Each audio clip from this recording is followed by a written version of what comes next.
Assalamualaikum, nama saya Nurul Husna binti Razali. Hari ini saya akan membentangkan soalan yang ke-9, iaitu A. Bincangkan langkah untuk mengawal kemerosotan dan kepupusan sumber di hutan. Yang pertama, mewartakan hutan simpan, iaitu kawasan yang dilindungi daripada sebarang kegiatan pembangunan yang boleh menjejaskan ekosistemnya. Tujuannya adalah untuk mengekalkan kawasan tadahan air supaya bekalan air terjamin pada musim kemarau dan mengekalkan habitat pelbagai flora dan fauna. Contohnya hutan simpan Templier di Selangor. Yang kedua, penghutanan semula. Dengan ini dapat mengurangkan kemerosotan sumber hutan dan menjamin bekalan kayu kayan pada masa hadapan apabila pokok ditanam semula selepas penebangan pembalakan dijalankan. Contohnya pokok akasia, setang, pin, batai dan senduduk. Kesannya, kemerosotan dan kepupusan sumber hutan dapat dikawal. Yang ketiga, kaedah tebangan terpilih. Jabatan Perhutanan perlu memastikan pokok-pokok yang sesuai untuk ditebang sebelum mengeluarkan lesen kepada pembalak. Contohnya, hanya pokok-pokok yang matang dan melebihi diameter 45 cm sahaja yang dibenarkan tebang sebagai sumber balak. Kesannya, ini dapat mengawal kemerosotan balak yang masih kecil. Yang keempat, amalan kita semula, iaitu menggunakan semula bahan yang terpakai. Tujuannya untuk mengurangkan penebangan pokok di hutan. Contohnya penggunaan kertas. Apabila pembuangan kertas digitar semula, maka penebangan pokok balak di hutan dapat dikawal. Oleh itu, ini akan mengurangkan penebangan pokok kayu balak dalam kuantiti yang banyak. Kesannya, penebangan pokok di hutan dapat dikawal. Yang kelima, kempen, iaitu kempen kesedaran dapat meningkatkan keprihatinan masyarakat terhadap isu alam sekitar. Kerajaan dan NGO telah menyediakan tong kitar semula bagi melaksanakan kempen kesedaran ini.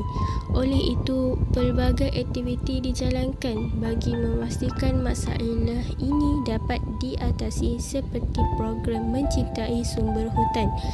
Yang terakhir ialah pendidikan, iaitu menerapkan elemen penjagaan alam sekitar di sekolah dalam mata pelajaran geografi di peringkat rendah, menengah dan universiti supaya dapat meningkatkan pengetahuan dan kesedaran dalam kalangan pelajar dan masyarakat untuk mengawal kemerosotan dan kepupusan sumber di hutan. Seterusnya, kesimpulan. Kesimpulannya, semua pihak haruslah berasa bertanggungjawab dalam mengawal kemerosotan dan kepupusan sumber hutan terus terpelihara seiring dengan pembangunan yang giat bagaikan cendawan tumbuh selepas hujan. Seterusnya, soalan yang kedua, huraikan cabaran-cabaran yang dihadapi dalam memajukan sektor ekonomi sekunder.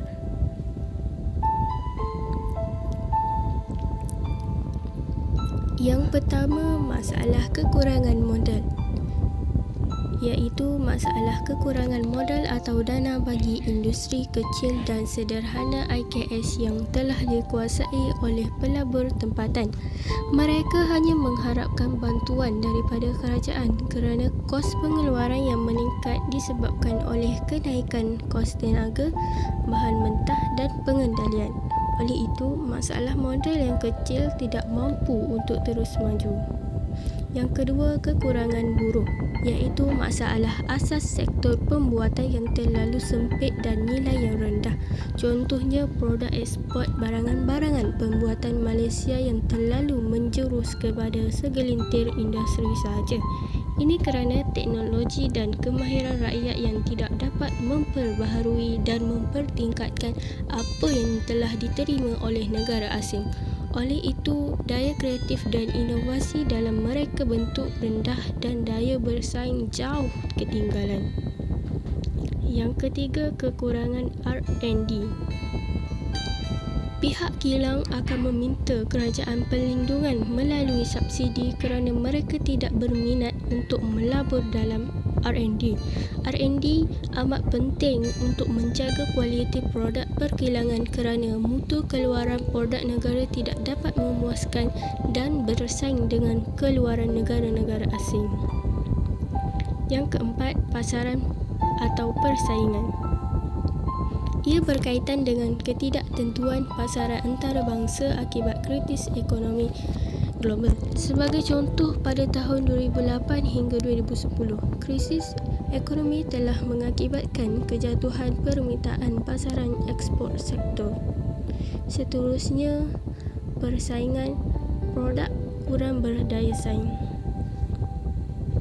Masalah daya saing produk yang lemah telah menyebabkan sektor pembuatan tempatan masih berada di tahap penghasilan produk yang bernilai rendah dan jelaslah sudah tidak memiliki kelebihan dalam persaingan antarabangsa, khususnya untuk bersaing dengan produk negara China yang jauh lebih murah. Ancaman barang tiruan, kekurangan ilmu dan kemahiran dalam pengurusan serta penyelewengan dan salah takbir urus menyebabkan ancaman barang tiruan kerana pengurusan dan urus takbir syarikat yang lemah. Ini akan menyebabkan sebuah syarikat mengalami kerugian. Sekian, terima kasih.